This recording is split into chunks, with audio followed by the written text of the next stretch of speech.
औज़ुबिल्लाहि मिनश्शैतानिर्रजीम बिस्मिल्लाहिर्रहमानिर्रहीम या अय्युहल्लज़ीना आमनू कुतिबा अलैकुमुस्सियामु कमा कुतिबा अलल्लज़ीना मिन क़ब्लिकुम लअल्लकुम तत्तक़ून सदक़ल्लाहुल अज़ीम व सदक़ रसूलुहुन नबियुल करीम व नहनु अला ज़ालिका मिनश शाहिदीन व शाकिरीन अल्हम्दुलिल्लाहि रब्बिल आलमीन सल्लल्लाहु अलैहि वसल्लम।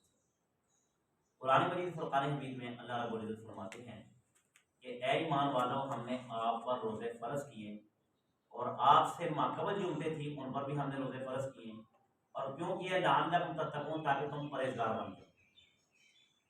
रमज़ान की अहमियत इस बात से समझे कि रमज़ान के रोज़े के बारे में फरमाते हैं कि जो आदमी रमज़ान का रोज़ा किसी उज़र के बिना पर बगैर उज़र के छोड़ दे, बगैर उज़र के, तो कहते हैं अगर वो सारी ज़िंदगी उस एक रोज़े का कफ़ारा अदा करना चाहिए, जितनी उसकी ज़िंदगी बाकी वो सारे रोज़े रखे ना, तो रमज़ान के उस एक रोज़े का कफ़ारा अदा नहीं कर सकते। यानी कि एक रोज़ा आपने छोड़ा जानबूझकर, और आप क्या करते हैं कि सारे रोज़े रखे ज़िंदगी में, सारे रमज़ान में मिला के, और आप कहेंगे कि मुझे उस रोज़े का सवाब मिल जाए, तो कतई नहीं मिलेगा।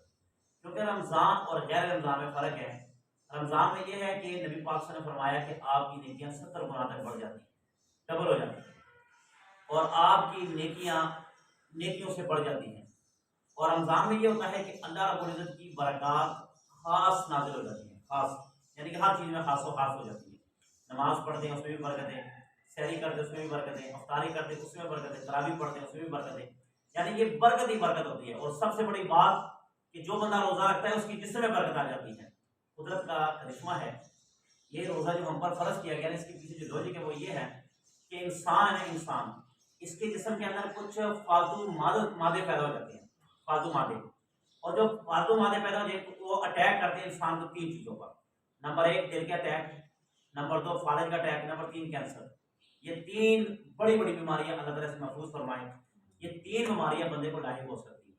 जब ये बंदा रोज़ा रखता है तो रोज़े की वजह से ये मादे आपस में क्या करते हैं कि जब इनको भूख लगती है तो ये मादे आपस में टकराते हैं, आपको मैं सेंसी बात बता रहा हूँ कि टकराते हैं। और इनके टकराने का ये होता है कि जब इनको भूख या प्यास लगती है ना, तो इनको पानी ना आज अच्छा आपको प्यास लगे तो आपका मैदा क्या करता है? तलब करता है पानी। आपको भूख लगे तो आपका मैदा तलब करता है खाना। तो जब इनको वो चीज़ नहीं ना मिलती तो ये आपस में टकराते हैं वो, यानी कि उनको चीज़ नहीं मिलती, हत्ता कि घर सड़ जाते हैं। और जब आप अफ्तारी करने के बाद जब आप पेशाब करते हैं तो आपका पेशाब बिल्कुल क्या होता है? पीला होता है।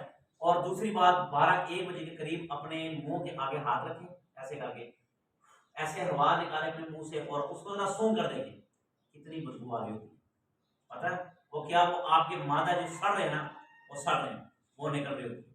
और अल्लाह कहते हैं कि मुझे रोज़ेदार की ये जो मुंह की बदबू, ये मुश्क और अंबर से ज़्यादा अजीज है, इसने मेरे लिए रोज़ा रखा होता है।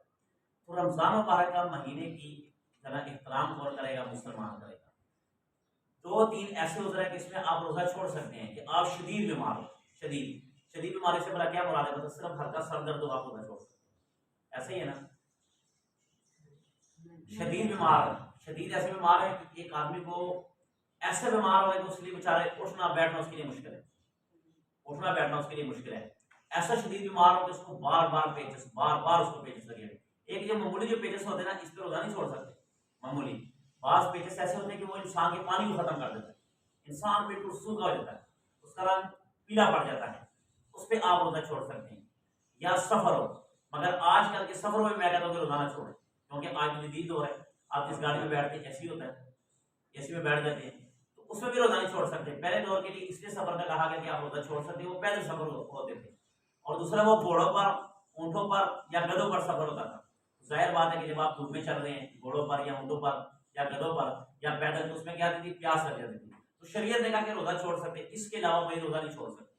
अच्छा, हमारे बहाने क्या रोज़ा छोड़ने की? यार मेरा काम बड़ा सख्त है, बड़ा काम सख्त है। और दूसरी बात यह है कि रमज़ान मुबारक में लोग ठीक होते हैं मुसलमान, रमज़ान मुबारक में हमारे मुसलमान बीमारियों पे लहर लग जाते हैं। एक आदमी से पूछा रोज़ा क्यों नहीं रखा? तो यार मुझे मेरे जिगर का मसला है, मेरे मैदे का मसला है, मेरे इसका मसला।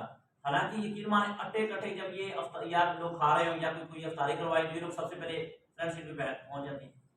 यही लोग जिन्होंने रोजे नहीं रखे होते ना, अगर कोई अफ्तारी करवा रहा है कि फलां जगह में मस्जिद में अफ्तारी है, तो ये लोग आपको सबसे अव्वल सब में मिलेंगे।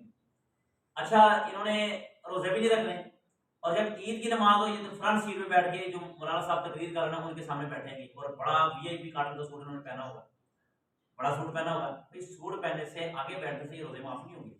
रोजे अल्लाह के नबी ने रखे हैं, अगर अल्लाह के नबी सल्लल्लाहु अलैहि वसल्लम ने रोज़े रखे हैं तो मैं और आप क्या चीज़ें कि हम रोज़ा छोड़ दें। तो लिहाजा रोज़े की जो है एहतराम करें, रोज़े रखें और कोशिश करें कि जैसे आज आप आए हैं सारे, इसी तरह आखिरी तक आना चलता है। दीन को सीखे, दीन को सिखाए, दीन को पढ़े पढ़ाएं। वजह यह है कि हमारी ज़िंदगी का कोई पता नहीं, मुख्तसर सी ज़िंदगी है। तो अल्लाह से ये दुआ मांगा करें कि अल्लाह जी जब भी हमें मौत आए आपकी रहमत की छतरी के नीचे मौत आए, और जब भी मौत आए तो ऐसी जगह मौत आए कि कुरान और हदीस हम पढ़ रहे हैं, पढ़ा रहे हैं। अल्लाह से दुआ है कि अल्लाह ताला हमें कुरान